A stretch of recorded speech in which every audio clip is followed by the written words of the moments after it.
So the one thing many people want to know is, will any of the shows, like Netflix's pretty much entire catalog that's going to be out with a new season before Avengers 4, and even Agents of S.H.I.E.L.D., will they directly acknowledge what happens in Infinity War? Now, of course, if you haven't seen it yet, I don't know why you're watching this, but spoiler alert, Thanos snaps his finger and half of the population in the universe is wiped away. Many important characters in the MCU. So a lot of people are wondering, are we going to see the result of this in any of the upcoming Marvel shows? And recently Jeff Loeb, Marvel TV's head, was talking about this directly, and he said for the most part, their stories take place before Thanos clicks his fingers.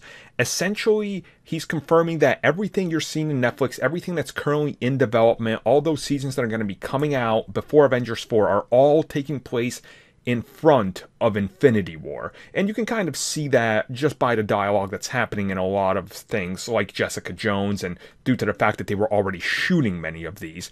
Now, of course, he says for the most part, because you have to look at something like Agents of S.H.I.E.L.D., which literally runs concurrent right there at the end. But then he also goes on and talks about how in the comics, one of his favorite storylines was the Skrull-Kree War. And in that universe, it was affecting every single thing, except the X-Men.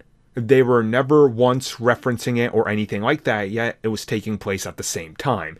So you can kind of see what he's saying here. It's like, look, we don't have to directly address it, but assume that if something takes place around that time, that it is happening. It's just not affecting the show. And I like that he mentions the Skrull-Kree War because, you know, Agent Coulson's in that. So I wonder if that's going to tie back into, you know, with the next season of Agents of S.H.I.E.L.D.